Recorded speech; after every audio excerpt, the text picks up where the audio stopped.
Well, thank you, and hello everyone. I guess mostly from Tesla Toronto, but also if there's anyone from TOBELTA here on the second day of the conference.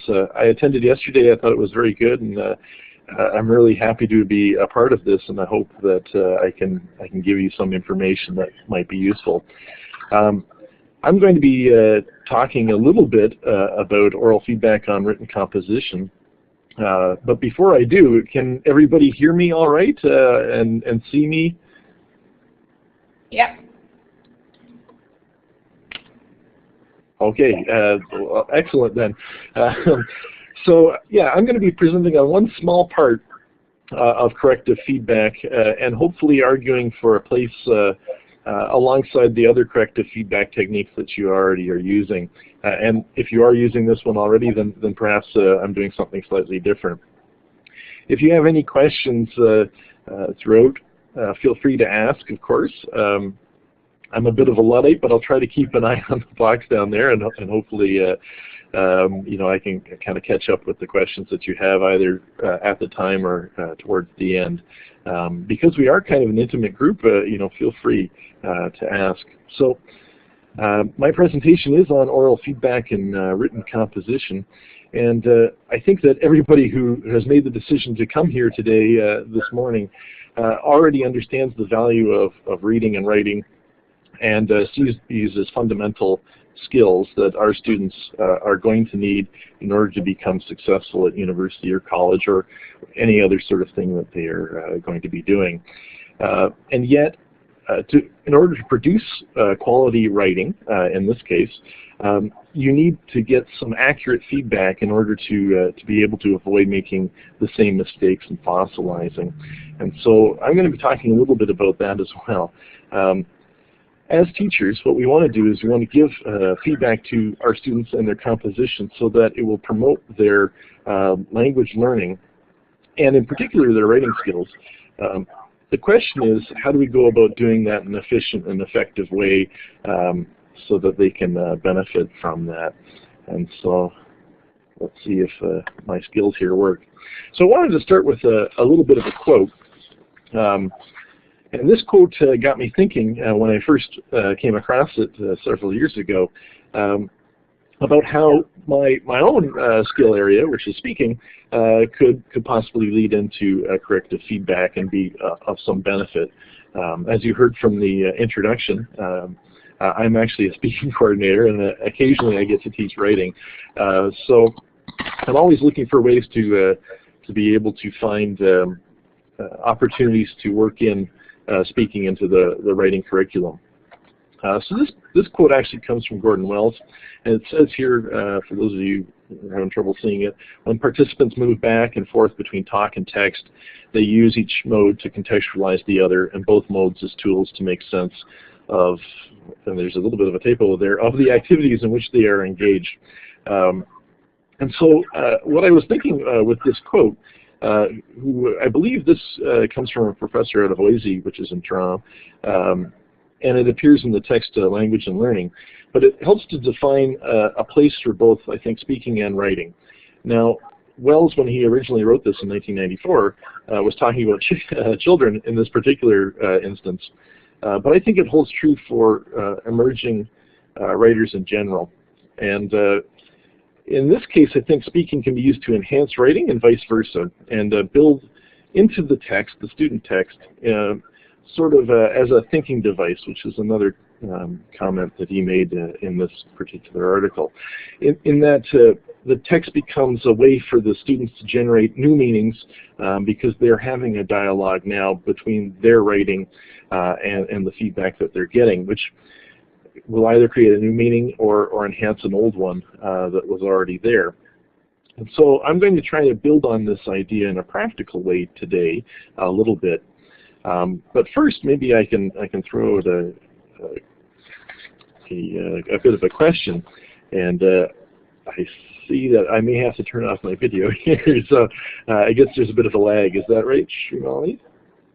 No, I think they're good.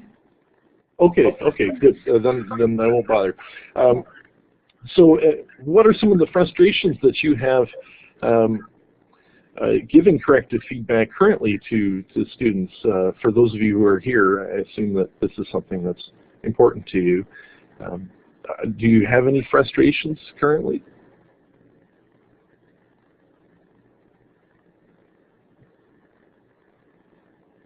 The length of time it takes. Okay, yes, that's definitely you know, one of the major ones, and I found that too. And the students ignore the feedback and only look at the marks. I have found that to be true as well, and that was definitely a frustration for myself, and very little review of feedback. Well, I'm hoping to help with that a little bit with a very simple technique, and regardless of what you're using, hopefully you can actually apply some of this to your own teaching. So let me give you a little bit of the background about why I came up with this idea, and then why I looked at you know, trying this out and researching it, and the issue of noticing. That's also a good one as well. So one of the things, you know, I'm always looking to bridge my respective skill, which is speaking, with the writing curriculum. I see there's a lot of overlap in terms of genre, and there are, of course, differences, clear differences in speaking and writing, but I think that only enriches the discussion when you are having that sort of contrast. And the other thing that I wanted to do was to be able to attract the student attention to my feedback, which is something that some of you have already mentioned in the chat box. And I was also a little bit frustrated at the amount of time it was taking, but also how often I had to repeat my comments to my students. So I'd say something to one and then have to repeat it to many others, of course, that were having the same type of issue, or bringing it up in class, but then risking the possibility of them not identifying it with themselves. And so that did grow very frustrating for me. And I wanted to be able to focus more on the content and style, which is the last point on this slide, rather than so much on the grammar and the formatting and the punctuation and those sorts of things. I think they are important, and I definitely do cover them, of course, throughout the writing process. But especially at the beginning, I wanted to be able to focus more on things like style and approach to genre, and then also content, of course, and just getting some of those organizational logistic pieces correct. So I've been experimenting with this for several years, since about 2008, and I was always in the past writing in the margins on the student's paper, and that has bothered me at times as well. I'm not the happiest at writing across the student's work. I feel that it's a bit intimidating. And I wanted to be able to replicate some of the success that I had with one-on-one interactions with students when we would have you know, sort of a tutoring session, and I could give feedback that way. But I did really want to avoid marking their text and sort of taking ownership of it by marking in the margins or writing a sort of a summary at the end. I wanted to avoid that as well. And so I was looking to level the playing field a little bit between the power dynamic between the teacher and also a little bit with the student. And so I hit on this idea of if I could just take that one-on-one interaction that we were having and attach that to their paper as a recording, then I sort of get the best of both worlds. And that's sort of what I've done. And hopefully I can explain that to you very, very quickly. So I see a number of potential advantages, and I've witnessed those advantages myself. Before I begin talking about what they are and sort of outlining the steps, is there any potential advantages that you see with oral recorded feedback?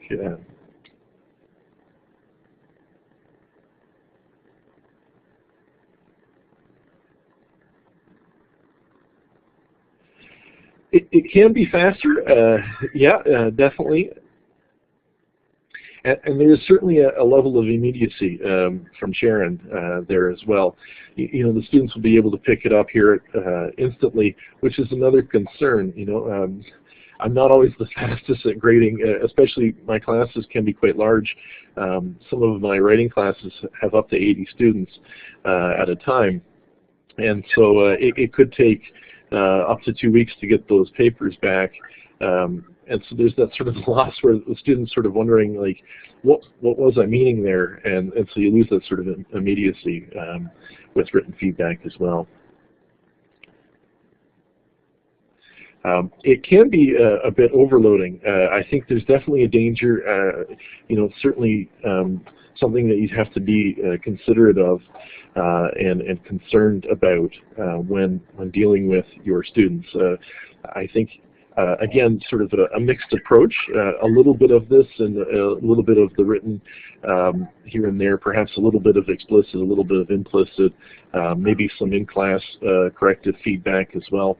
Just sort of mixing the channels and the modes of your information would definitely help. What about the workload for the instructor?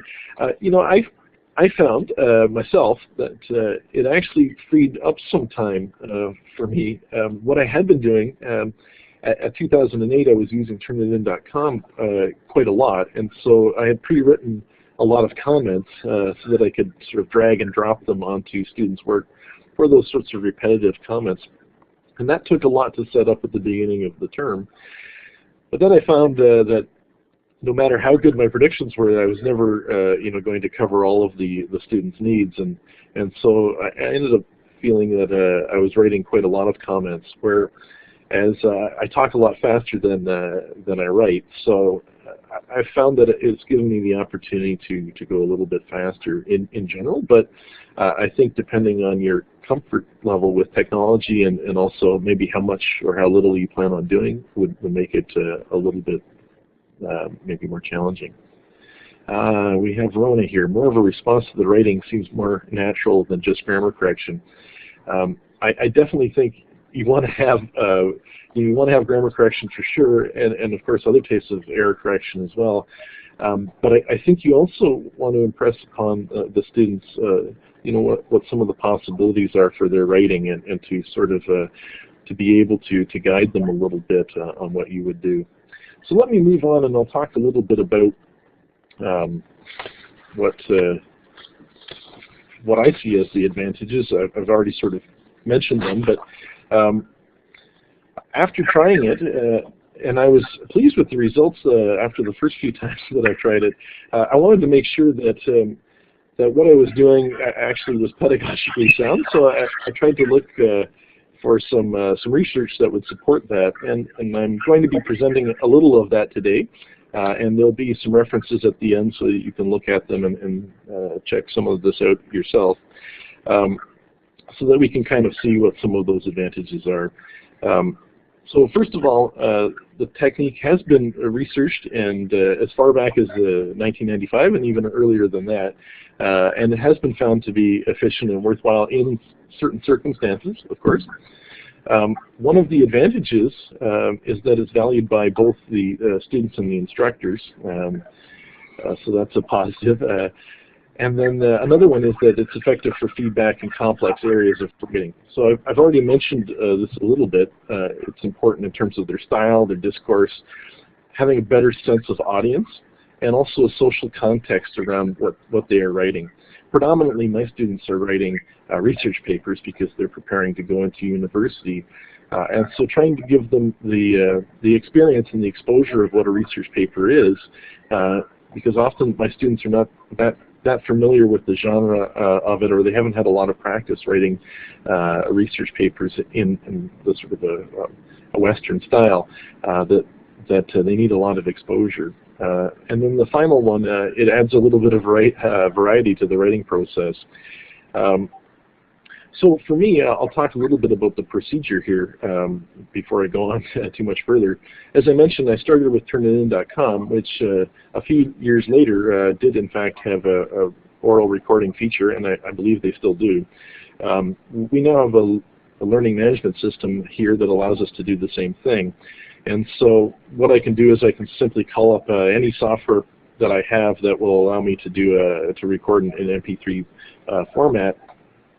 And I simply open the paper in front of me because we have them all stored electronically. So that I'm looking at it on one screen, I have the recorder running on the other, and then I do a sort of a think aloud or read aloud strategy where I literally read the student's paper as I go out loud.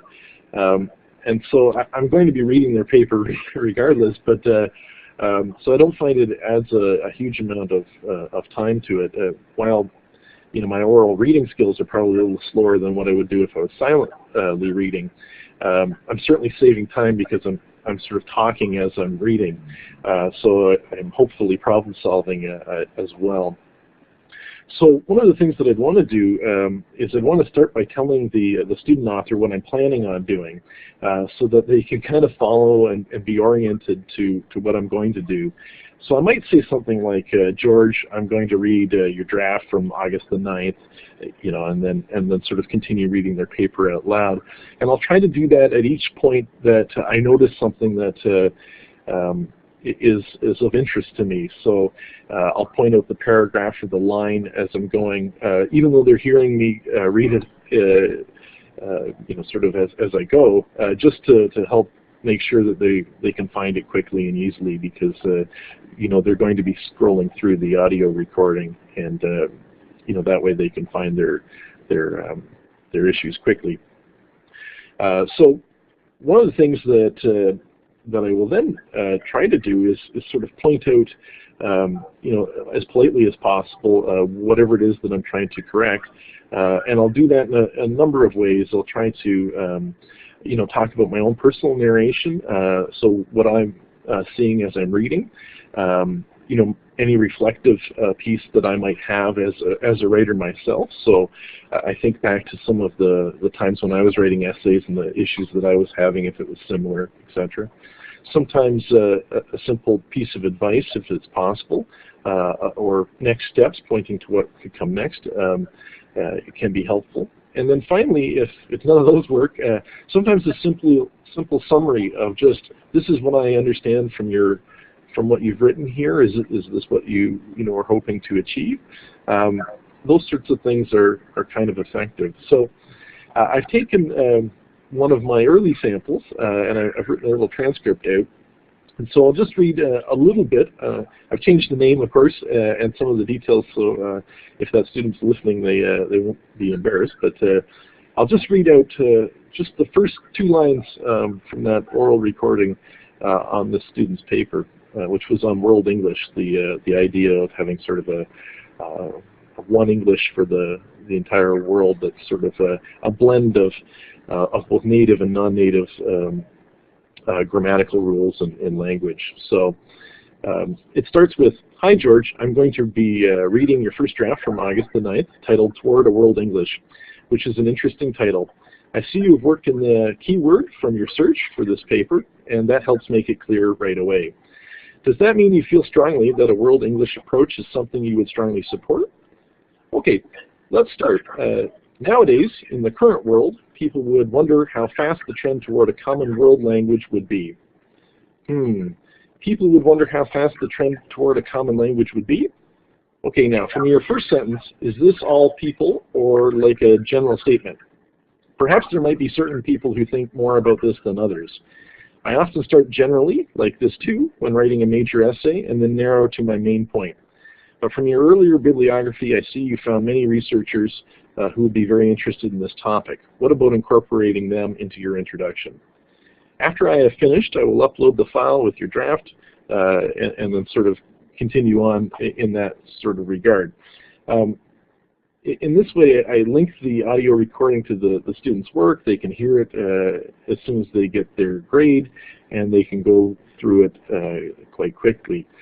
I try to keep the recordings as short as I possibly can, so I don't go beyond 10 minutes because I think that's beyond what is reasonable to listen to, and often I try to narrow it to something even shorter and sort of just kind of read through the bare bones.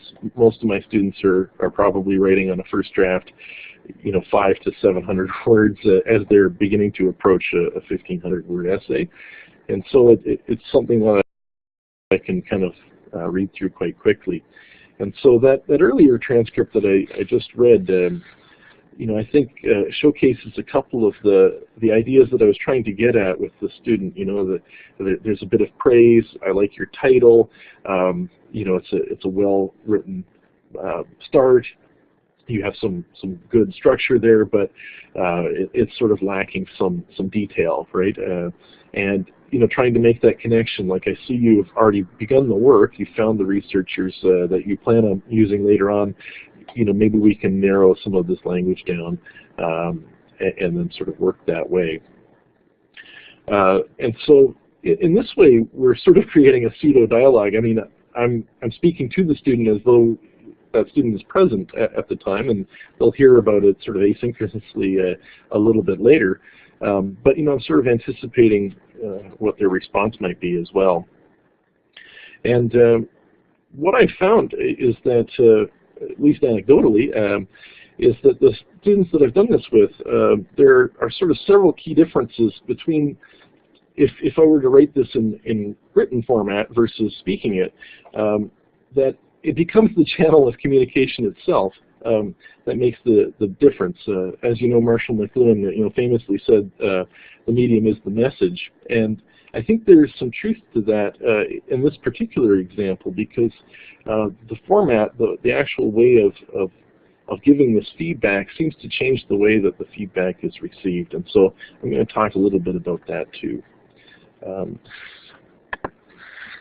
So first of all, I think when I look at this sort of some of the advantages, one of the immediate ones, is that it sort of creates this intimate environment that isn't there necessarily with written feedback. And what I've noticed from students who are often writing essays is when I hand them back, their students beside them will often look over their shoulder. They'll sort of try to look and see what the feedback is, or the mark perhaps. And I'm not sure if that's just nosiness or also sort of a competitive streak. But this sort of removes that piece. But it also, because it's spoken feedback, it instantly sets it up as a more private discourse. And I think it becomes a little bit more personal to the student as a result. They know that it's said to them. It isn't something that I'm just writing off of a script sort of thing. And so, there's instantly this sort of expectation. And the other thing that I think helps to build this intimacy that I've mentioned already is that it doesn't violate their sense of ownership of this work. They have the essay, it comes back as it was written, but it has this separate piece that gives them some feedback, and so they still sort of retain ownership. I'm not taking control of their work, and so I think there's a positive there as well. The next thing that I think is an advantage, although it could also be a disadvantage, is that the length and complexity of the type of feedback that you're going to give is definitely going to be more robust, which, as you can see from this little pretend example I've put together, if I was writing something on a student's paper where I simply didn't understand, I would probably put some sort of stock phrase in the margin, like, please explain further, or can you tell me a little bit more about this, or something to elicit a greater response. But because I'm speaking, I have the ability to quickly identify the idea that I'm focusing on, but also to go into a little bit more depth, because I have the time, I have the ability to talk about it, and because I'm thinking about it on the fly, I'm going to be spending a little bit more time talking about it. So in that way, the input that the student is receiving from me is also a little bit richer, and so if they're able to meet that level, then they're getting a lot more contextual pieces. They're hearing the emotion in my voice, which hopefully is is happy and all the rest, as I certainly hope. But you know, they can see that I'm trying to collaborate with this writing, not simply evaluating. Although there is, you know, obviously constructive criticism happening as well. So I think one other advantage in this case is that it also changes the nature of the way students and the teacher perceives the audience. In this case, the student themselves you know, gets a greater awareness of the audience. They're hearing their audience, literally reading it back to them, but also then contextualizing it and identifying where immediately where there's a gap in understanding, and so they can zone right into, you know, oh, I have to reorganize this paragraph, or I have to restructure that because it clearly didn't work. The teacher got caught. On the teacher's end, you know, normally when you're going to put something in writing, I think there's this sort of a thing that happens in our heads where, because it's on writing, you know, we're going to be a little bit more formal, as though almost we have to be prepared that there might be a double marker, or someone else might look at our comments down the road, and so they tend to be very formal, or at least a little bit sparser. Whereas with an oral recorded transcript that goes along to the student, you're hitting sort of every register where there's a high, a medium, and a low obligation in your voice. Sometimes you're going to be formal, sometimes a little less formal, because you're reacting in a spoken context, and that takes care of the third point there as well. The other thing I find, and this has been of great benefit to me, you know, Highland is the one that brought these points up, but I've noticed them myself, is that it allows me the opportunity to hedge on the student's behalf, and to also suggest some ways that the student can save face. You know, that it's not a mistake necessarily. It's just that there's a miscommunication. There's a gap there, and so I'm able to put in those hedges, like, I'm not sure that's quite what you meant, or to sort of soften the blow of what otherwise might be a very blunt text. You know. When I was using Turnitin.com, I would use emoticons for the same sort of purpose, but this allows me to do that without that being necessary. And of course, my feedback is directed definitely to the student. The other thing that I've noticed, and other researchers have noticed as well, is that there's a higher level of appreciation as well.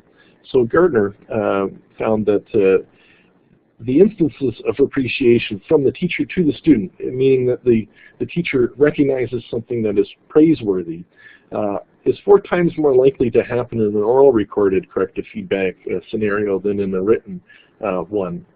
It's just you know, one of those things. You're more likely to lead off with something positive before bringing in something constructive. And Highland notes that the shift towards the focus of praising the student also then helps to separate the criticism later. So it literally sort of splits the two, where you're praising the student's work but then analyzing their text. And so they are able to kind of divide that too.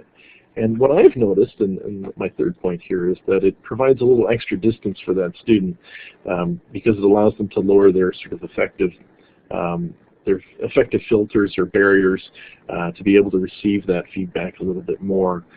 They're getting it privately, they're getting it in a way that sounds like a conversation, and they can kind of take it or leave it. And so because of that, I find that the uptake was a lot more frequent. When I was writing feedback on things like content and organization and style, that a lot of that would get missed instead for the explicit sort of correction of grammar and punctuation. But with oral recorded feedback, what I found is that a lot more students take a little bit more notice of it, and are a little bit more aware of it, and are thus able to kind of have it, you know, appear a little bit more in their work. I mentioned it creates distance, so I won't talk about those first 2 points as well, but I'll just jump down to Highland's point down at the bottom, which is that oral feedback has an increase in both praise and judgment.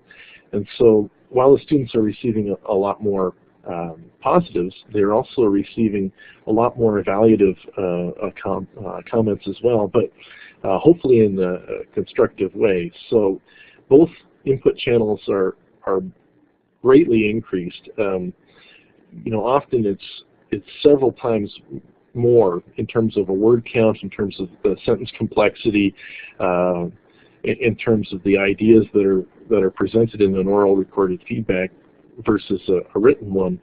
So the students are getting a lot greater impact. In terms of the software, as I mentioned at the beginning, originally I used the recording device that was in turnitin.com, and now I have a learning management system that also has an audio recording device within the learning management system. But also, something as simple as Audiology, which I think is a free download, will do fine as well. It will record MP3s quite easily.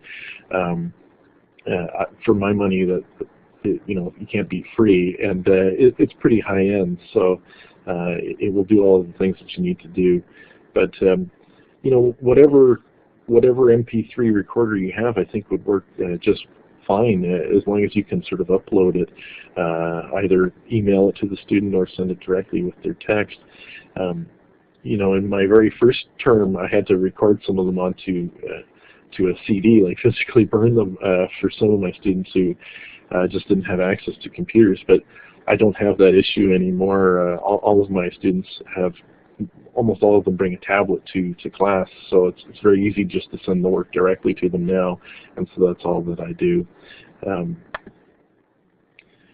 I'd like to kind of move on to one other point, which I find very important, and that is the idea of apprenticeship. I think it sort of changes the relationship between the teacher and the student in a way that it allows us to sort of have that same sort of level to do a little bit of this, and to also talk a little bit as though we're sort of more of a coach sort of a role, and we can do different sort of skills like framing and meta-narratives. And I think it also gives us a way to sort of point forward. Screen capture, that would be a very cool thing to do as well. I think that would definitely work. Doing one-on-one things too with the students through possibly Skype or individual classes would also be an excellent way as well. Yes, Camtasia or Cam Studio, that would work extremely well too. I have played around with that. We do a lot of flipped classroom approaches here at Brock as well, and so that would definitely also work and be quite effective if you have the time. I just don't bother. It seems to take a little bit more work on my end. I guess I've gotten quite used to doing the audio recording, and so on that end I find it a little bit more time effective, but if it works for you, I'd say go for it. And then the last point I guess I'll make is I think it also gives a greater involvement for the teacher into the student's writing in a couple of ways. One, it gives you sort of an investment in what they're writing about, of course, because you're talking about a little bit more, and so you're going to be taking a little bit more of a role. But I think it also helps to explain to the student the rubric that you may be using for grading purposes, and it sort of explains how you're coming about the mark for that as well. So I've done a lot of talking about what I see as the potential advantages. Of course, you've already come up with some great ideas yourself. I think what I wanted to show you with this particular slide is just a couple of student responses. I don't get a lot, and I haven't really solicited a lot from them on this particular thing, but I have had them occur on a couple of my student evaluations. So I grabbed this one from my 2011 one because it was sort of the most positive. And of course they're anonymous from the students, but the one that I liked was the second one in particular. It just sort of hints that there's sort of a multifaceted approach going on, and that what what the benefit for the student was with these approaches was that they were able to get a better understanding of the reason why they were writing this paper in the first place. You know, I find that's one of the challenges, you know, with teaching writing to begin with, or academic writing, is often students are a little bit confused about why a research paper is so important and what its possibilities are. And being able to dialogue a little bit about that, especially talking about some of the you know, the papers that I've written in the past as a writer myself, I think helps students to see, like, oh, this is the purpose behind it, and so on. And so that last comment, I think, kind of speaks well to it. So I just want to generally talk for the couple minutes that we have left about how I go about giving feedback. I always try to, and I think it's a good policy to start with something that is a little bit of encouragement.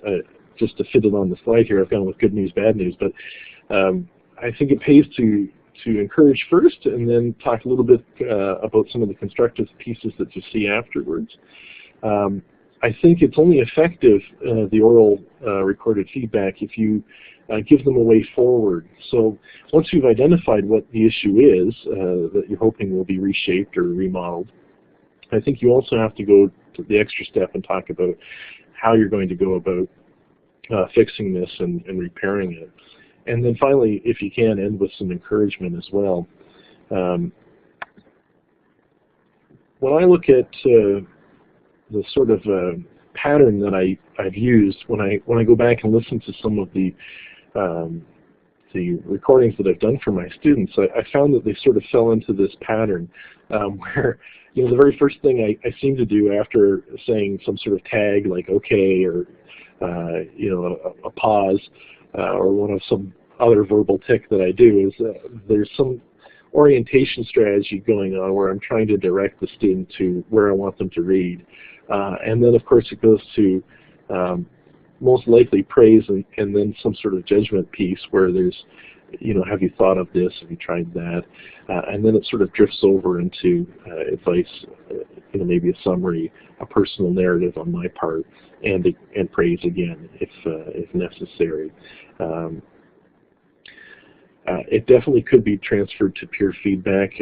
I know that you know, peer feedback is always a contentious one. Some people find it useful and others don't. I definitely think there is a place for peer feedback as well. I think whenever you can have students reading each other's work, again, they're enlarging the scope of the audience, and that helps. That can only help the writer. I don't know if I would have students do any sort of peer editing so much, at least not the students that I work with, but definitely peer feedback, I think, is a fantastic idea. And if I haven't made it clear already, then I think also I think a variety of corrective feedback strategies is definitely important. You want to have some metacognitive language in there so that they know that you're talking about writing. They know what grammatical structure that you're talking about. You want to have some corrective feedback which is explicit, you know, where, you know, there's a clear formatting error, punctuation error, you know, whatever. If you can do that quickly through a written, you know, correction, by all means, I think that makes the most sense. Or orally with the class. There's definitely a place for implicit. Most of what I've talked about with the oral recorded, I think, falls under the implicit or metacognitive, where it's trying to get students to sort of raise their awareness of seeing something that they may not be aware of in a second or subsequent language. And the last thing that I think is important when looking at corrective feedback is trying to graduate that feedback. And so determining what is feasible in the first draft, second draft, third draft, and trying to target those things and sort of building on it as you go. It's something that I think is warranted. I often see a lot of writing teachers that just hit them with everything all at once. You know, some grammar, some formatting, some you know, some content pieces, and it just overwhelms. And so having a variety of drafts and then having a variety of strategies to deal with each one of those drafts and building up to a final work, showpiece work, I think makes a lot of sense. And then I think if you can, it definitely, you should have a variety of modes. I wouldn't say that you know, an oral recorded feedback approach is the only approach. It definitely, throughout the process of writing, as you go through the drafts, definitely there should be written feedback there, as well as, you know, in class, face-to-face talks with the students. And then if you can work it in, personally, I find the oral recorded works very well in an early draft because I'm trying to build a rapport with that student, and I find that this technique does that very well. But also, I'm trying to get students to focus on the content in their first draft to make that really sing. And then we'll worry about some of the structural pieces later about how to reference and how to do all those sorts of things. And so I'm not too concerned with their formatting, their punctuation, and their grammar in the early drafts, because that'll all change anyways. But I do want their sort of their logic and their organization and the content to be as strong as I can get it to be at the very beginning. And so mostly I use it at the beginning and sometimes towards the very end. But whatever suits you, of course, please use. And before I jump into the conclusion, as I called up the slide, one of the interesting things for me, it's happened only a few times because I haven't made it a requirement, but I've had students actually record their feedback orally to me on subsequent drafts. So that's kind of a thrill, I think, because what it does is sort of sets up that dialogue that I was attempting to have in sort of an artificial way with this recording, but it also gives me a much greater window into their world as a writer, because now they're talking about why they have made the changes that they've made from listening to my first recording and where they see my feedback. And so it sort of completes the loop. And it's never something I've asked for or required. And so to have received it from some students, you know, it's been a handful, but it's been very interesting because it says to me that I've managed to nudge them in a way that they are motivated, they're interested in carrying on this conversation, and we are now working as you know, in a collaborative environment where we're sort of sharing you know, best practices almost, and we're having that dialogue. So that would be you know, something else I think that could be explored.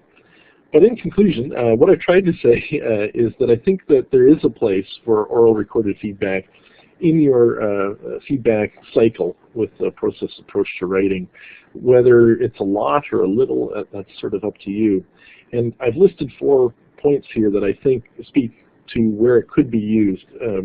Whenever you need a high degree of explicitness, as you saw from the other researchers there, definitely the oral recorded feedback has a length and volume and complexity that just isn't possible with writing unless you're going to be spending an hour or 2 on each paper. And so if you're looking for that level of explicitness on those sorts of pieces that you think you can have, then by all means. The next one, more evocatives, is the idea that, you know, we're speaking to the person. There's more pronouns. It's not as formal. I'm using the student's name. You know, we're beginning to interact as though it's a conversation.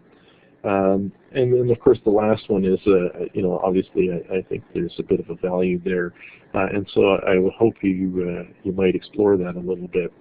I'm going to turn it over to any more questions that you have in just a few minutes, but I just wanted to kind of draw your attention to a couple of the references. Yeah, it also definitely, Tyson, it doesn't sound as harsh. Just these are some of the references that I briefly mentioned, and you know, a number of them. The Allen one is very good on talking about procedure. Boswick and Dwyer has some great information there about how to go about giving that feedback in a way that students would be you know, willing to look at. Earlham and Ellis and Batstone, they look at two different approaches to the feedback system.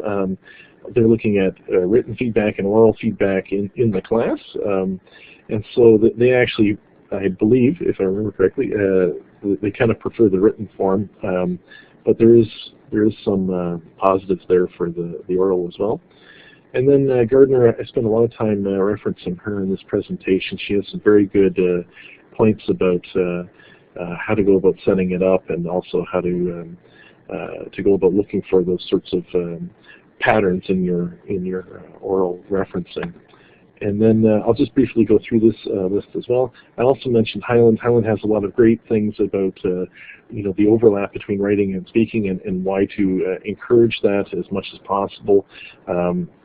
And then hopefully I'm going to pronounce their names right, but Cobra and Iswan, their article is very interesting on looking at the metalinguistic feedback in an oral context, and how to go about doing that, and whether or not it's effective. That's a very good one as well. McAlpine talks a little bit about how to go about having that think aloud strategy. So if you're looking at actually how to structure your content, definitely check that out. Wells is not directly talking about oral recorded feedback, but more generally about the issue of just having a text and having a discussion group about that, and what that could do for particularly young children. And then the last article there is another good one that just sort of looks at sort of generally how oral recorded feedback can work in a language learning environment, and so it's worth sort of checking out as well. One interesting thing is just I'm cognizant of the time, but one other thing I'd like to say is we've spent a number of years here at Brock, working on our oral recorded feedback, and sort of making connections between our speaking and our writing courses. And I'm not sure how frequently this happens at other universities or colleges or schools, but what we've done here for some of our programs in the last couple of years is, rather than doing sort of the traditional listening and speaking courses, we've actually begun in the first term of the students' gap year, where they're transitioning into university. We'll do a writing and speaking, so that we can have those genre comparisons and do some of these sorts of pieces explicitly. And we found that that's been very beneficial over the last 2 years with the 3 groups that we've tried that with. I'm kind of glad that we got to explore this, myself and some of the other writing teachers at Brock, because it did sort of create a natural pathway for us to try something a little bit new. And so if there's a little bit of food for thought in anything I've said today, then hopefully you'll be able to find your own path and maybe make something interesting for yourselves as well. With the last few minutes, I'm open to taking any remaining questions, if there are any, or comments, or what have you.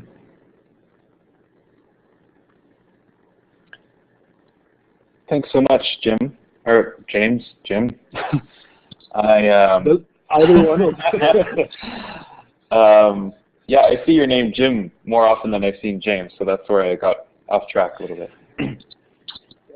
No, I'll take anything really, Jim, James, even Jimmy, I suppose. But as long as you can see me there. But yeah, thank you very much, and I've really appreciated the opportunity to do this. I hope all of you will enjoy the rest of the conference today. And I'll stick around for a couple of minutes in case any of you do come up with some questions between now and then. But enjoy the rest of the conference, and I hope it's great for you. And I'm looking forward to the next one myself. So thank you. Perfect. It was a great presentation. I'm a writing teacher myself, reading and writing teacher myself, and oral feedback is something that I've thought about a little bit more recently than I had before, because you're right. I think for me, though, largely it's the lack of students doing anything with the feedback aside from when we're in office hours chatting, as well as my arm. It really hurts giving feedback. So I mentioned in the chat box that actually we had very recently been having a discussion about this on TLEAP. and I'll just put the link in there. If you don't know TLEAP, it's Teaching and Learning English for Academic Purposes community on Google+. So if you haven't been there before and you are interested in this type of topic, things that are good for academic purposes, please feel free to go there. But the reason why I put that most recently is we did in fact talk about what kinds of software do people use in order to give oral feedback on written composition, so it's very timely. If you have any other questions for Jim, then please type them in the chat box. Otherwise, a nice round of applause would be nice for him, and we can do that by clicking on the emoticon and then clicking applause. So if you look above where it says main room in the participants column, you'll see an emoticon that looks like a smiley face, and if you hover over it, you can go down to applause and click that.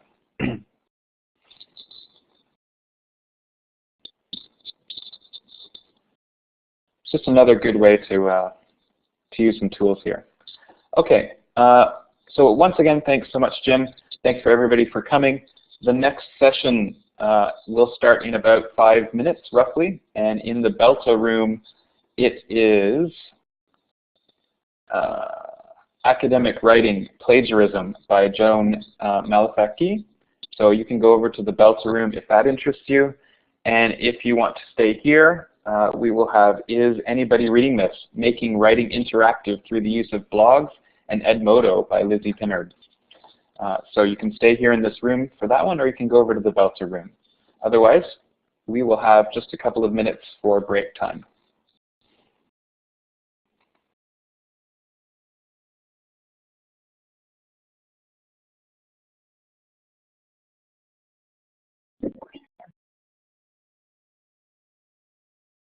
Okay, it's a little past the half hour, and we're going to get started. I think people have been migrating back and forth, and we just had a great session with Jim Papple, and we're going to have a great one, I'm sure, with Lizzie Pinard just now. So I'm going to pass it over to Srimali, and she is going to introduce our speaker for today. So Srimali? Okay, so Lizzie Pinard is going to talk about making writing interactive through the use of blogs and Edmodo. And she completed her MA in ELT and TOBELTA at Leeds Metropolitan University last year. This summer, she'll be working at the University of Sheffield before she returns to the International House, Palermo, this fall. And she enjoys making learning materials, doing classroom-based research, blogging, writings of all kinds, and conferences. Over to you, Lizzie. Okay, thank you, and hello, everybody. Thank you very much to TOBELTA and the Canadian lot for having me here today. It's a great honor to be able to give this presentation. And thank you to you all for attending. My session today, as you can see, is called Is Anybody Reading This? Making Writing Interactive. So I didn't realize I was going to be so beautifully introduced. I had actually prepared to introduce myself, but basically this just recaps what has just been said. I work at International House in Palermo most of the time, but this summer I'm teaching EAP at the University of Sheffield. And I'm also a learner, currently learning Italian, teaching myself, and of course always learning about teaching. So my presentation today is going to look like this. I'm going to start by talking a bit about what writing really is and why we do it in the classroom with our language learners. I'll then move on to consider some of the issues that might arise when we do writing with learners in the classroom, and issues that might arise outside of the classroom when learners have to do writing for homework. Then I'll introduce the 4 C's, which I think, oh really? Okay, oops, I didn't realize that, sorry. The 4 C's I think, are what Edmodo and blogs and such collaborative media could bring to writing in the language classroom and outside it. Then I'll talk a bit about some possible activities we could do with learners using Edmodo and blogs, and share a bit of student feedback with you relating to the various things I've done with the learners using Edmodo and blogs. And then at the end there'll be time for some question and answers and discussion at the end. But of course, feel free to chip in at any point if you want to. I'll try to keep an eye on the chat window thing. I'll do my best, try not to miss anything. But if I do miss something, then just repeat the question at the end. Okay. So, writing. To me, writing is quite a balancing act when we do it with our learners. There's a lot of things for us as teachers to keep in mind, and lots of things for the learners to juggle as well. In the classroom writing, there is often a lot of focus on accuracy, whether it's grammatical accuracy, lexical accuracy, use of punctuation, spelling, handwriting if learners aren't using electronic tools, particularly with learners whose mother tongue doesn't have a similar alphabet to English. And then, of course, balancing that out, there are also issues of structure and coherence when you're looking at writing at text level rather than sentence level, and looking at how ideas should be organized and whether things are coherent, how cohesive things are, and the structure. And if we're writing to a particular genre, then what do we need to do to ensure that we're meeting the requirements of that genre? I think in balancing all of these things, there are some other things that often get overlooked in terms of the great big balancing act. And I think a very important one of those is fluency. Writing very often focused on accuracy, but not so much on fluency. Whereas in speaking, obviously there tends to be a lot more of a balance. Sometimes we focus on accuracy, but sometimes we focus on learners' fluency. I think fluency is also important in writing, because it could be all very well for learners to be able to produce accurate writing with reasonable structure and reasonably organized ideas, but if it takes them an eternity, well, maybe they don't have an eternity to produce something, depending on the type of writing they're doing. Depending what it's for, there might be time limits. For example, in an academic environment, there can be deadlines. In a business environment, there can equally be deadlines, and so on. And then purpose. Purpose is a funny one. In the general English classroom, purpose may sometimes be a bit unclear. Purpose might be, oh, we've reached the writing section in the course book. Okay, better do some writing then. Perhaps in a business or academic context, in more specific context, then the purpose becomes clearer and can influence how we juggle things and how we balance things out, what we focus on. Then there's the question of autonomy. As well as helping learners develop their writing, we need to help learners be able to write independently rather than relying on the teacher for everything. And then, of course, the issue of homework. We put a lot of effort into what we do in the classroom, but then homework tends to become a bit of a throwaway quite a lot of the time, possibly. So, issues. I suppose I've touched on a few already with the previous slide.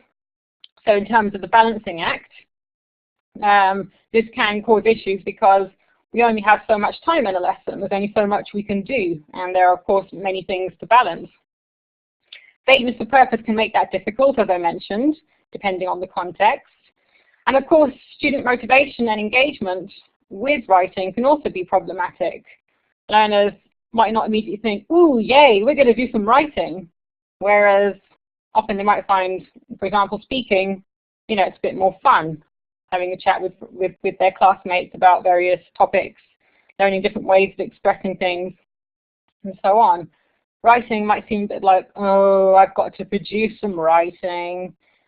Oh dear, I don't know what to write. I've got writing homework, I don't want to do it. So when you give them homework, when are they going to do it? Probably as little time as possible before the next class or whenever they have to submit it. It's like, oh, okay, I better get on with it now. I'll just write something, give it to the teacher, it'll be fine. Okay, so now that's a few of the issues I've come up with. I wanted to briefly pass it over to you and for you to put some possible issues with writing that you've experienced in the classroom possibly. If you could type them into the chat window, that would be cool.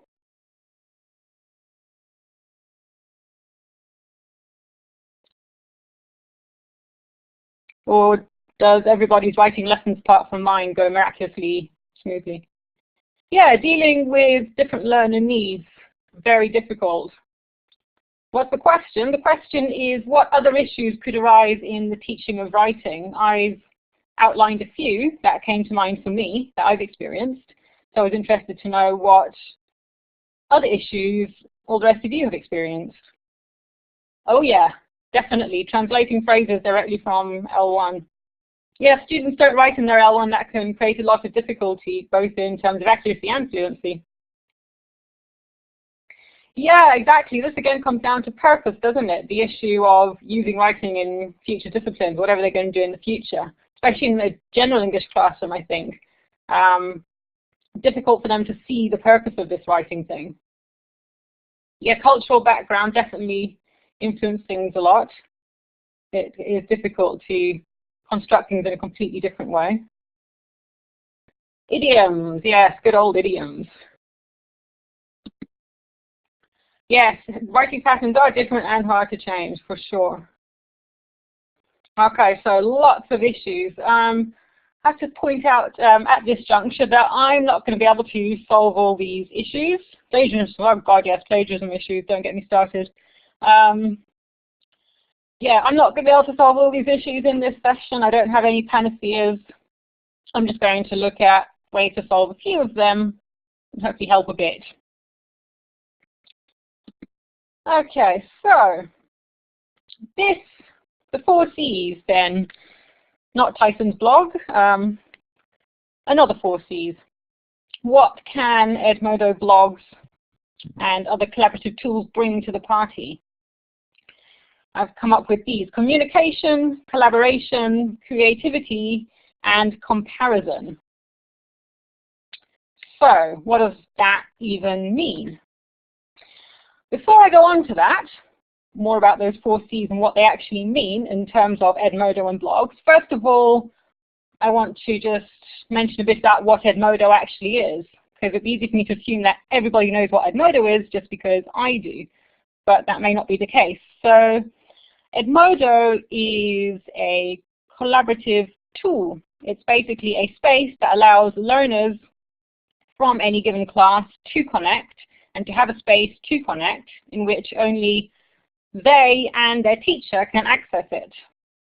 All communication between learners is open to the teacher, but the teacher is able to contact individual learners. And learners get connected to their class by the teacher giving them a code, and they use that code to register, and that code attaches them to the correct class. And so they then have this space where they're able to post things. It has lots of various features, as you can probably see from the screenshot, but I'm not going to go into all of those and what they do and all the rest of it. That's outside the scope of this talk. But for the purposes of what I'm going to discuss in this talk and the activities that I've used it for, actually you don't need to know very much about all the bells and whistles. Using it as a basic communication tool, as in writing your note where it says type your note here and posting it, is pretty well sufficient. So,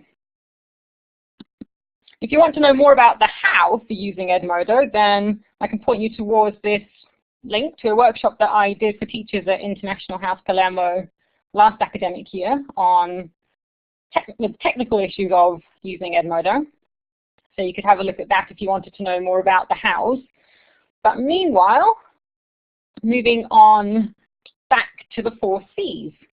So communication. When we write in the real world, we're always writing to communicate something to somebody, whether it's gratitude, a complaint, an inquiry, catching up, persuading somebody to do something, dissemination of information. So thinking about, in an academic environment, writing research articles, things like this, sharing stories. Then you also get writing where there's a bit of crossover between speaking, for example, on messenger programs, like on Facebook Messenger, for example. And then, of course, there is some writing where you're not communicating something to somebody else in terms of journal writing. If you write on a blog and you have it set to private and it's only for you as a reflective tool, and that's another kind of writing as well. But I would say the majority of the writing that we do has got a real communicative purpose to it. Other people read it, we want them to read it, and we want them to get something from it, and in all likelihood give us something back in return. In the classroom, however, writing is often done for the teacher to correct errors, or for learners to practice, so-called using a language point, a given language point, which is the one that's been focused on in that unit of the course book, or it might be about writing within a particular genre and following all the genre rules to adhere to that genre. So you immediately lose that communicative purpose. Of course, in the classroom, we may try very hard to create an imaginary communicative purpose, but at the end of the day, the majority of the time, it's the teacher who's going to look at it, and the teacher is going to be correcting errors in it. However, with Edmodo and blogs-based writing, we can get back the idea of communication, because immediately the learner's audience for their writing increases from the teacher to the entire rest of the class. Now, of course, within a classroom situation, you can have learners look at each other's work and so on, but that might be for, 5 or 10 minutes during a lesson, whatever time you can allocate to learners doing peer feedback, which, depending on the length of your lesson and how much you have to do, maybe more or less time you can allocate. But if you're using Edmodo or blogs, then there's a lot more time, because now you don't just have classroom time, you have all the time, when learners are not in the classroom, where they can use this as a communicative tool. It also helps them in terms of writing fluency, because if they're communicating with each other, then there's more speed required. If they're doing an activity where lots of them are taking part, then they need to keep up with that, which will encourage them to write more quickly and develop their writing fluency. And then process. We do a lot of, some of us perhaps, do a lot of process writing in the classroom, and you focus a lot on the process of writing rather than just on the product. But then when it comes to writing outside of the classroom, so homework, getting learners to write outside of the classroom, then immediately it's back to the product again. And as I've mentioned with audience, the audience is increased by the fact that the learners are writing and other learners are reading what they write, not just the teacher. Then collaboration. I've already touched on this, but in the classroom, we go to a lot of effort to make writing lessons more interactive, giving learners pair and group work activities as part of the process, making writing about being a process rather than being about a product. And then you give them the homework and they go home. Now it's okay, do it on your own. And suddenly the process and collaboration and all the things we try to do in the classroom get sort of forgotten about. However, with Edmodo and blog-based writing, writing as process can continue outside of the classroom. Edmodo can be a way for learners to share ideas in various ways, which I'll look at various ways of doing that later, and for minimizing isolation. So now learners are not at home on their own with their blank page trying to do their homework, but they're using this shared space. And so they can do pair and group and whole class work at home. In fact, Edmodo does allow you to set up small groups within the Edmodo, so the learners can communicate just with a smaller group of learners or with the entire class. So it opens up different options for homework writing, projects and things that wouldn't otherwise be possible.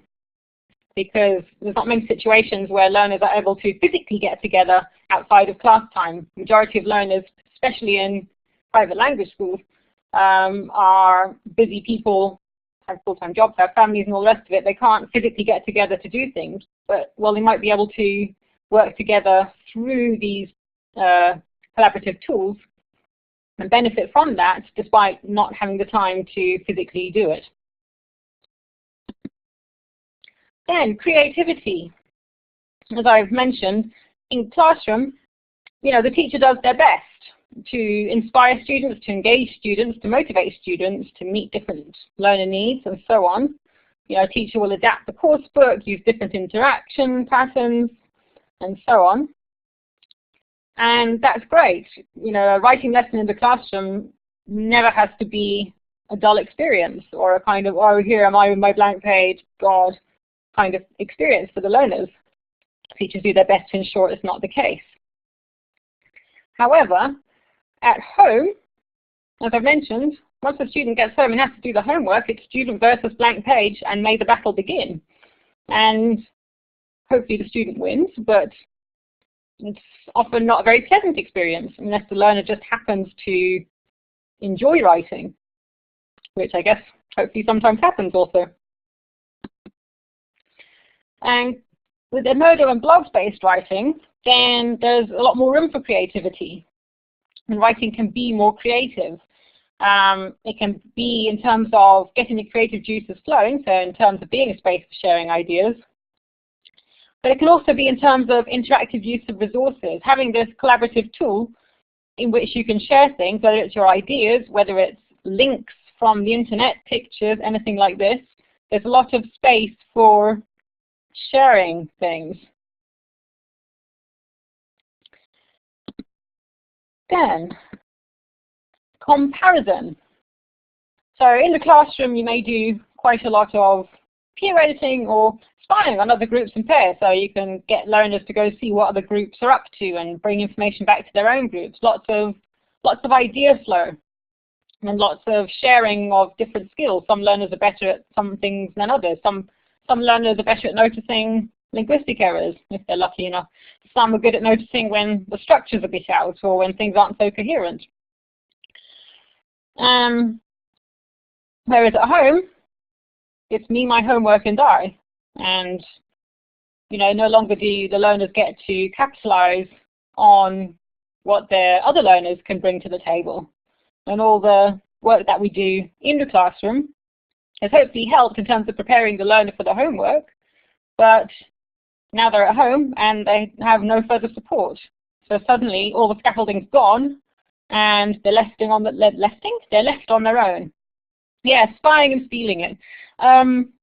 Obviously, note here, I'm not encouraging learners to plagiarize. Obviously, in academic environment, you make it clear what's acceptable and what isn't in that kind of situation, and so on. But this is in terms of a general English classroom for idea sharing, quite simply. But I think even in the academic classroom, it's also useful for sharing ideas. Okay. Then, so Edmodo blogs-based writing, these questions that the learner could have can, oh, I see, okay, fair enough, enjoy stealing it. What is everybody else up to? What can I learn from what they do well? What can I learn from their mistakes? And obviously, these questions, being able to answer these questions, is really useful. It's not limited to using Edmodo or blogs. It works equally well with something like Google Docs, which I've been using quite a bit with my learners at Sheffield Uni this summer, getting them to do things using Google Docs, and therefore they get to see what other people produce. They get to see my comments on what other people produce, and they can learn from that. So they get to learn from 11 people's good things and mistakes rather than just one, i.e. other than just themselves. So this is a really positive aspect from Edmodo and blog-based writing, and students like it. They like being able to see what other students are doing. They like being able to compare themselves with other students and see where they fit in, what they're doing well compared to others, what they're not doing so well, what they need to brush up on compared to others. I think it's a natural human thing, really. So to recap then, Edmodo blogs can bring to the table, to the writing classroom table, communication, collaboration, creativity, and comparison by giving more purpose to writing, by giving learners the opportunity to communicate, by allowing learners to collaborate, not just in the classroom, but in all those many hours that are non-classroom time, and to compare their work with each other. So now moving on to some practical activity ideas. I've used Edmodo in the past diagnostically, so this activity question time is not very original. Basically, the learners just have to create questions. But for lower level learners, maybe creating questions isn't that easy. And also you might find in class when you get them to do this kind of getting to know you thing, then they might make errors making questions that are procedural errors. So they might be capable of producing correct questions, but under stress or in the situation and when they're speaking at speed and so on, then all the errors kick in. If you get them to ask a series of questions to each other on Edmodo, then you can see whether the issue is about procedural problem, that the accuracy they have in terms of producing the questions isn't transferring when they're actually using them in speaking, or if it's a knowledge issue, a declarative knowledge issue, so that they actually don't know how to form the questions. And of course, the types of questions that you get learners to ask would vary according to the level. You can make it more difficult or easier depending on the level of the students. And because the other learners, of course, will then have to answer the questions. So you get the learners to ask 10 questions, for example. Then the other learners will answer those questions. Maybe they wouldn't have to answer every single learner's other questions because they could be there for a long time, but you'd tell the group that between them, they have to make sure that everybody's questions are answered by at least 1 or 2 students. Then they sort that out themselves. And you get a record of what the whole class can produce in terms of asking questions and even responding to them. And then past, present, and future, similar thing, not an earth-shattering activity, but works quite nicely with Edmodo. You get learners to produce some sentences about themselves, about their past, their present, and their future. And obviously you can add other conditions the higher the level of the learners. And you get the learners to include in there, of course, do I evaluate the students' blogging activities in the classroom immediately or take more time to read them all? Depends on the activity. Using Google Docs in the academic environment, I'd be commenting while they're working on it, so it's a kind of an ongoing process, like as I would do going around the groups monitoring, but doing it also electronically and therefore creating a record of that rather than it just being me saying something and them listening and then it going in one ear and out the other. They have a record of it. But if it's activities that I've set learners to do outside of class, then I'll take more time over it when I look at it outside of class. I think teachers might often worry that using these kind of tools would take up more time in terms of feedback, but actually I've found it doesn't affect feedback time negatively at all.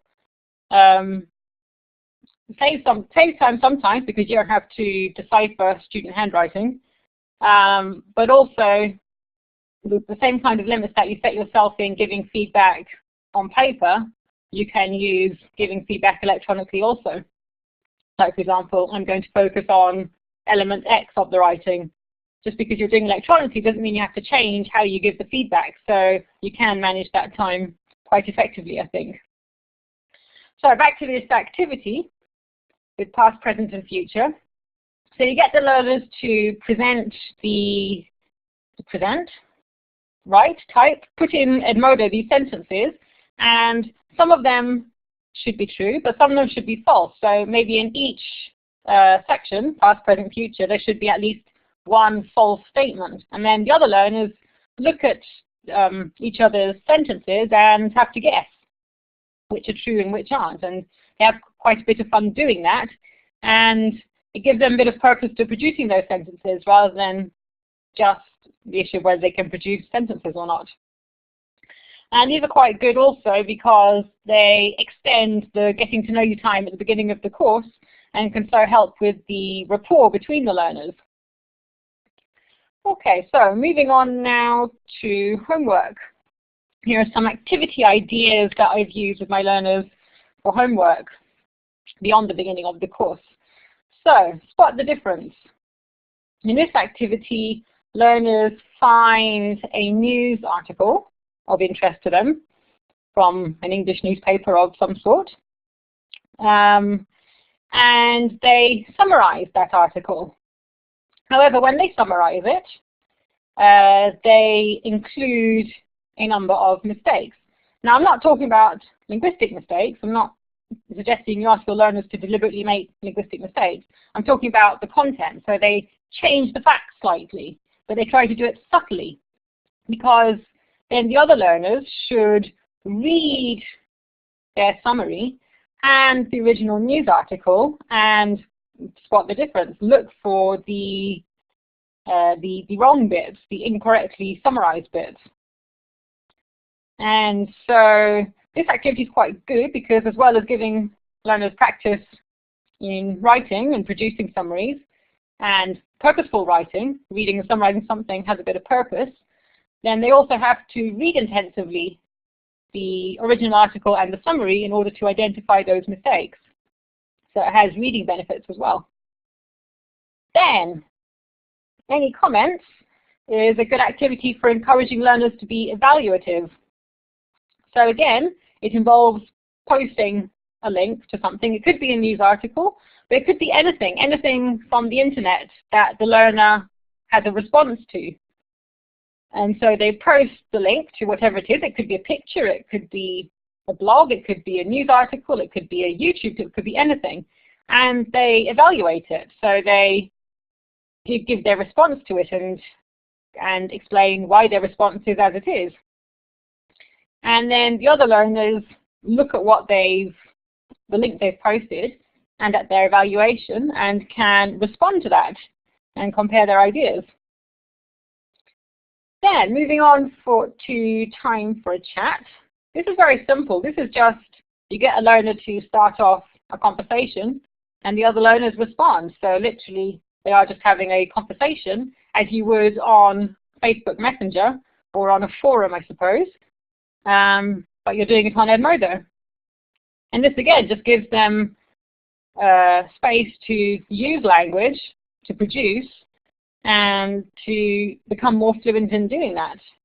So then perhaps in the future time, if they're using, a messenger program in English with other English-speaking people, be it native speakers or other users of English as a common language, then this gives them a little bit of chance to kind of practice doing that and to get used to producing in that way.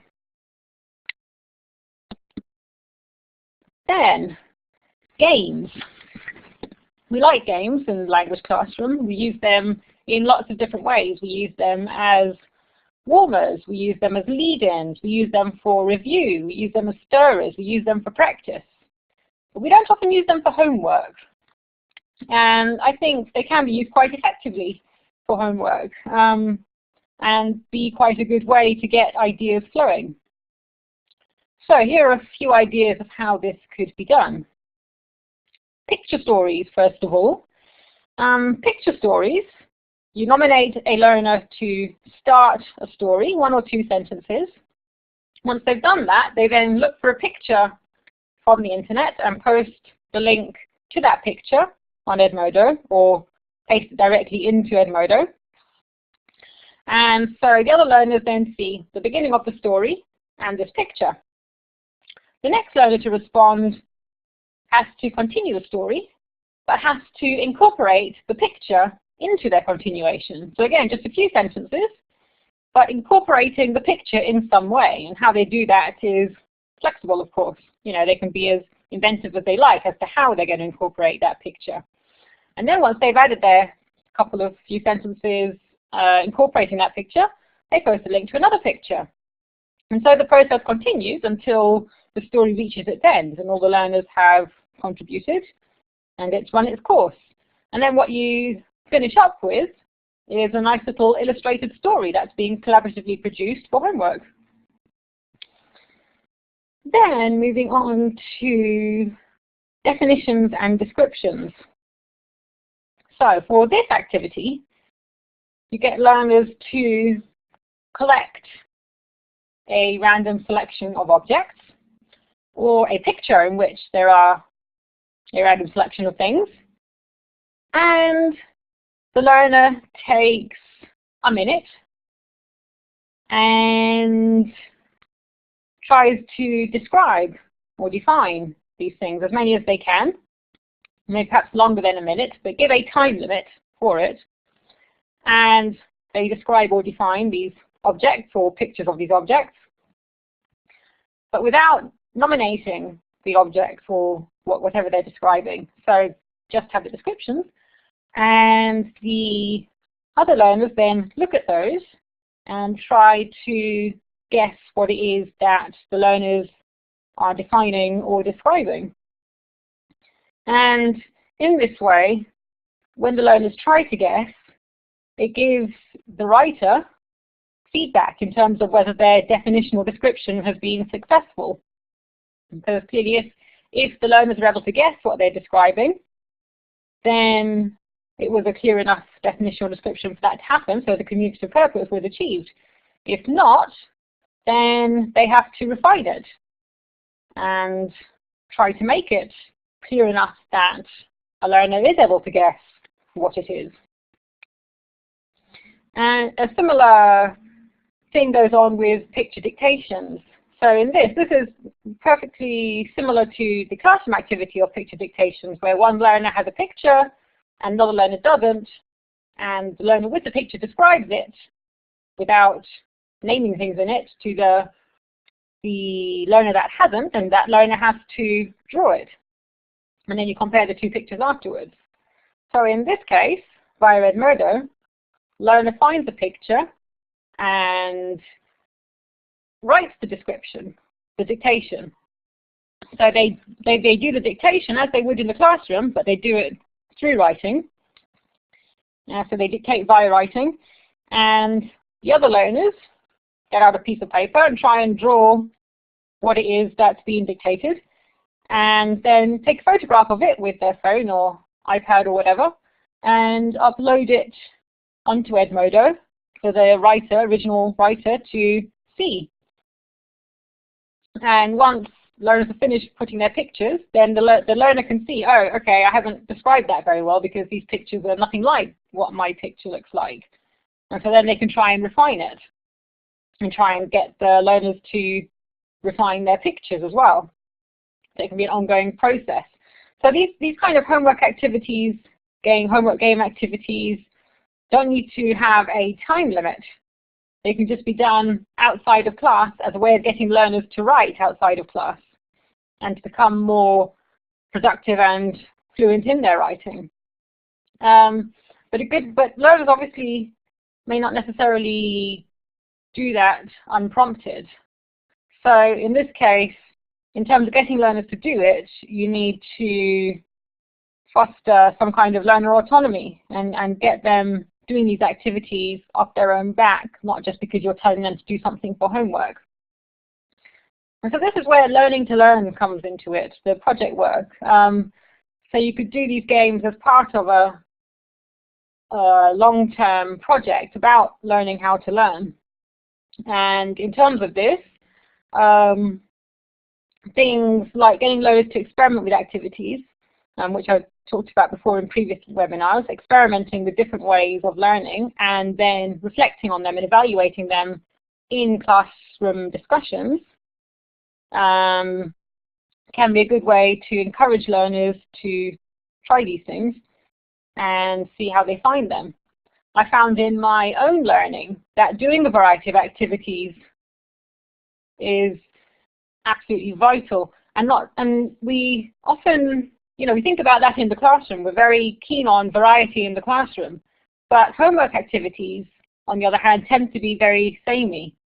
But whatever it is, the homework activities don't tend to be as varied as what we do with the learners in the classroom. But learners spend a lot more time outside of the classroom than they do in it. And so it's very useful for them to be able to, off their own backs, be doing a range of learning activities to develop their skills, to develop their fluency, perhaps develop their accuracy.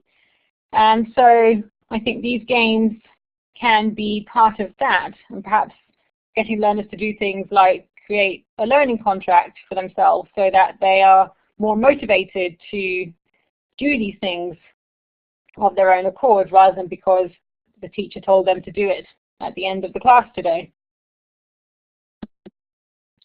So this comes in to what I was saying. We're going from homework to autonomy. So we're encouraging them to experiment with using English. We're encouraging them to do different things. And then graded readers we could bring into this.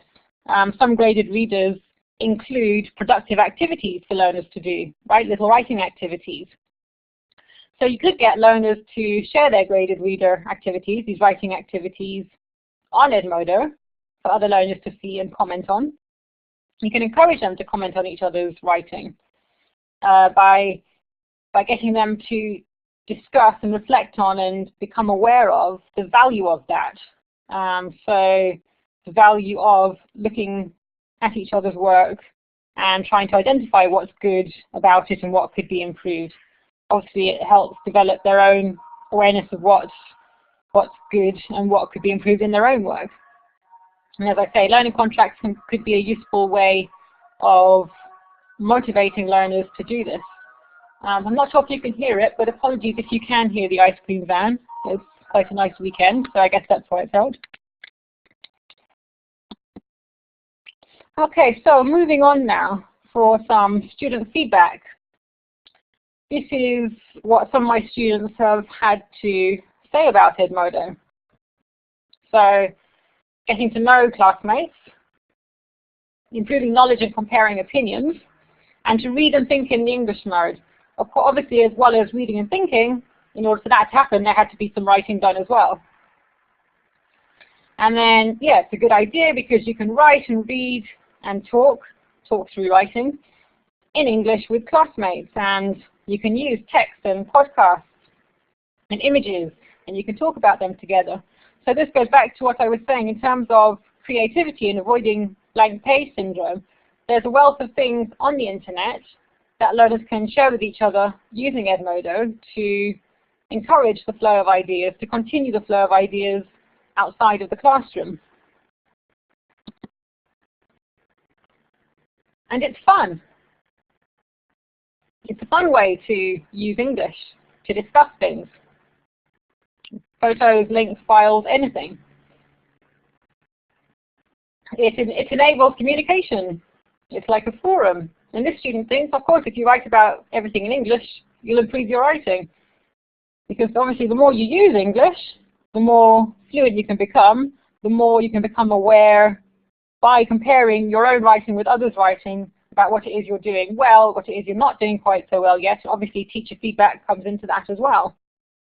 And yes, it's better than just doing homework in your notebook. And of course, students can use it anywhere, even in a talk about neuroprotection, apparently. So this is just some more student feedback. I'll let you read it. This student obviously wasn't so sure at first. She thought, the workbook, the usual workbook that tends to be homework. As I mentioned earlier, homework wasn't necessarily the most varied thing ever that learners have to deal with. But it can be using Edmodo and blogs. It can be a lot more interactive and communicative than using a workbook. So this is one of the cons, one of the many cons of using Edmodo and getting learners to write using Edmodo. Okay, so for more information, here is a link you can look at on my blog. It's only going to go live at 5:30, however, so don't try and look at it before then because it won't exist yet, theoretically. And of course, feel free to get in touch via Twitter or using my email address. And thank you very much. I think I've used up my 50 minutes now, so the next 10 minutes are for questions and discussion. Or anything else you might want to say, comments, anything. Feel free to vehemently disagree with anything I've said or whatever, and I'll do my best to respond. So over to you. Thanks so much, Lizzie. It was a fascinating one. And yes, if there's any questions, please put them in the chat box. I did notice just put any questions in the chat box or comments or whatever, and I'll have a look back now and see if I've missed any others. Cecilia asked, do you create a checklist for students to know what to look for when you're evaluating them? Seems like everybody thinks Google Docs is awesome. I completely agree. I didn't use it a lot until this summer. There was a workshop at University of Sheffield on using it, and it gave me that little bit of confidence to get using it, and it is a really good tool, which I plan to use a lot more in the future.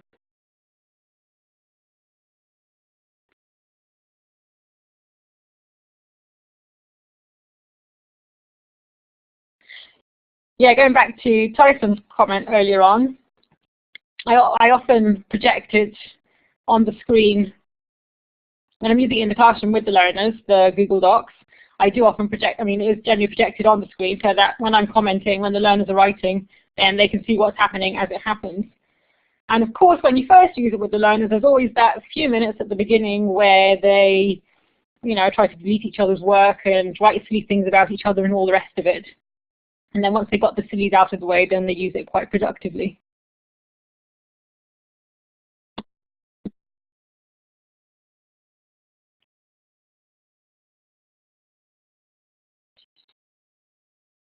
Do you create a checklist for students to know what to look for when evaluating?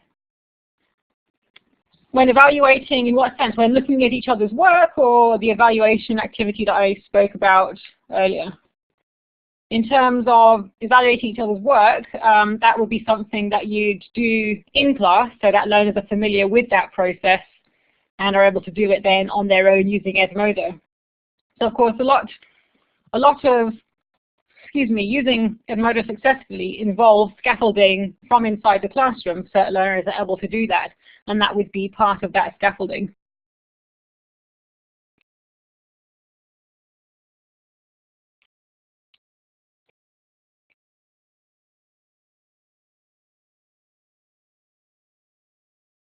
Any more questions? Yeah. Also, I found the same with learners using Edmodo. I've got some who are still using it now over the summer, who I was using it with at International House up until the end of May. It's nice for them because it gives them a chance to connect with people using English, because particularly if learners are in a non-English speaking environment, then they may not have that much opportunity to communicate with other people using English.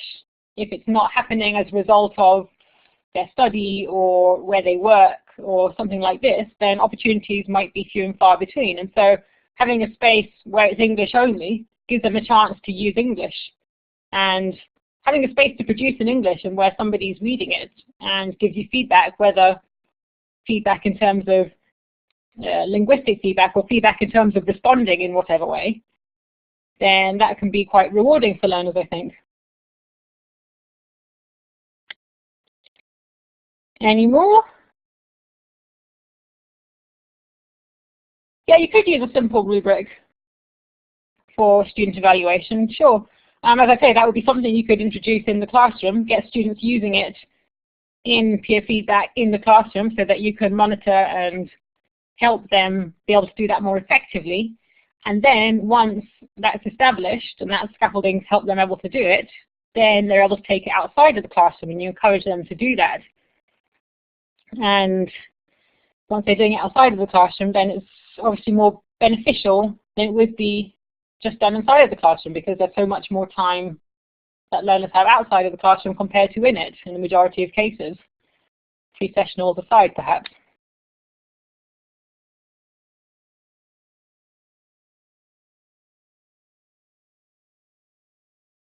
Logs encourage introspective thought, which motivates students to produce good work.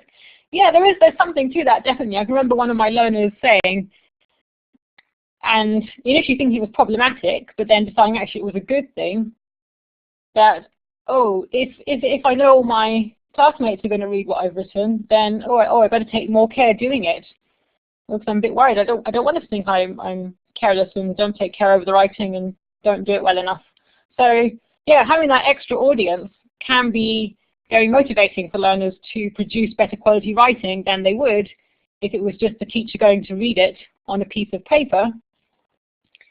On the piece of paper, if the teacher just has it on the piece of paper from the students and that's it, then there's less at stake for the learners, and so relatively less effort and thought might go into that.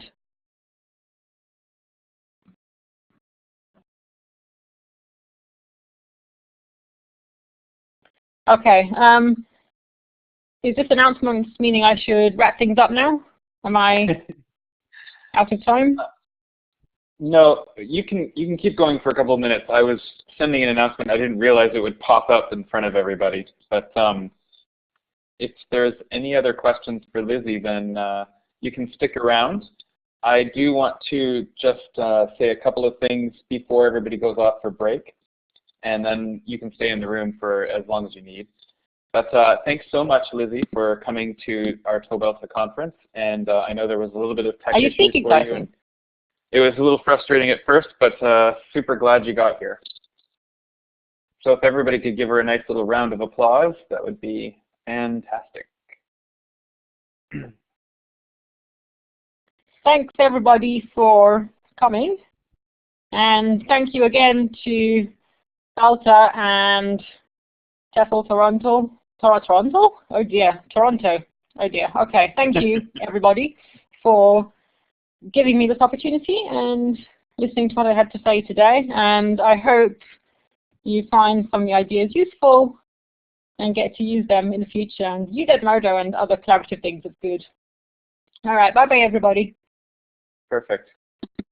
So just so you know, in case you didn't see that announcement too clearly, Esma, who is doing the next session after the break, has canceled because of family emergency. So we've decided to move up Leo Sullivan's closing plenary 1 hour. So he will be the next session after the break. We have a break for 30 minutes, and he will be in the BELTA room. So please join us for Leo's closing plenary in 30 minutes in the BELTA room. Thank you very much for attending, and I'll see you over in the BELTA room at 1 o'clock our time. Bye-bye.